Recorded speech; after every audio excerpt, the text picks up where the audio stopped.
just two quick questions, actually.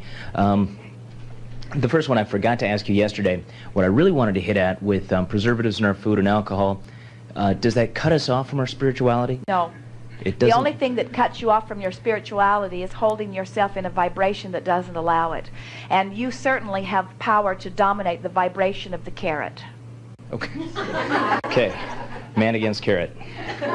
Okay. That's clear. And what I'm hoping you could also expound a little bit on, what are our ideal sleep patterns? Is there an ideal pattern for the organism that is best? Yes. And what would that be? First, we want to explain to you the benefit of sleep. It isn't about resting, because you are resting even here as you are sitting on these chairs. The benefit of sleep is that you withdraw your consciousness from this physical realm. And when you withdraw your consciousness, you withdraw any pushing against or resistance. And when there is no resistance, then your body is able to align to its higher vibration. And so slumber is more about aligning vibration than anything. So it stands to reason that one who is more connected to the non-physical energy stream would require less sleep, or would want less sleep. But sometimes the opposite seems to occur, because another thing that happens is the more you acclimate to the higher vibration, the more you enjoy slumber, which is a high vibration. Catch 22. And so what we would encourage you to do, the natural rhythm of your body is, you see, when you slumber and your consciousness withdraws, even though your energies are being aligned, your body is not receiving movement, and your body really thrives with movement. Any of you who become sedentary, and your society sort of does that to you as you work 8 hours but your body really is a body of motion. In other words, your body is an organism that wants to move. And so if we were standing in your physical shoes and we were wanting to guide ourselves to be most in harmony in terms of action with our non-physical knowing and intent, there are three things that we would do that most of you don't do. We would drink enormous quantities of water. So much water that in the beginning we would find ourselves uncomfortable because the elimination process would be a bit hindering. But we really would. We would drink lots and lots and lots of water. Your capacity to hold more water will grow as you consume more water. And so the elimination process would not be so uncomfortable. And every cell of your body, which is mostly water, would benefit, because the energy transmission of your body is affected. The more water you drink, the more easily the energy flows. And so there are lots of things that you could eat, but the one thing that we really encourage is more water.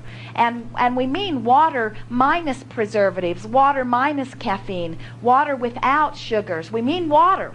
We really do. We mean water. Mm-hmm.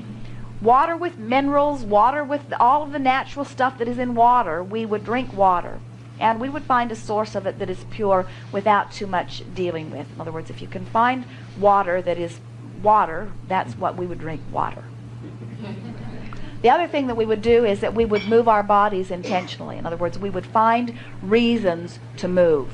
And by moving, we don't mean dramatic exercise. We mean moving. We mean motion. We mean walking, mostly. Moving the body, moving the arms, flexing the muscles, stretching the muscles, movement.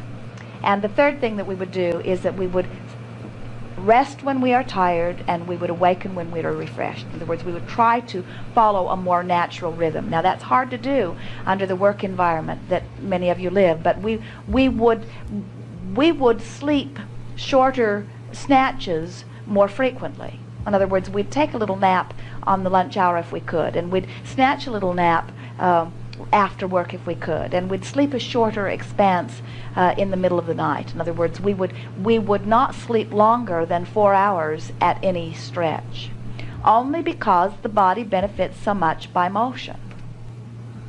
Wow. Thank you. That's what I needed to hear.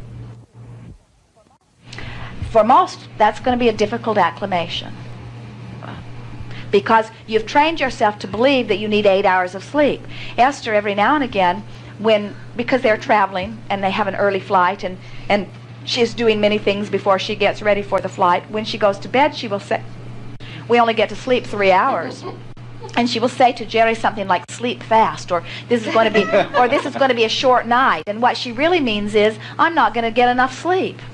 And then what she discovered, and then often in that vibration she can't go to sleep. Even though she's only got 3 hours, she sees the clock ticking away, and she will say to Jerry, I don't think I slept at all. In other words, I laid here for 3 hours, but I'm not sure I even slept. And so we encouraged her to begin, rather than seeing this as a short night of deprivation, to see it as a long afternoon nap, a lazy long nap.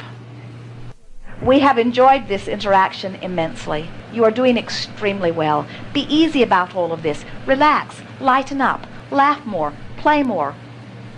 Get your cork up there floating. And it is our promise to you that you will live happily ever after. We have enjoyed this immensely. There is great love here for you. We are complete.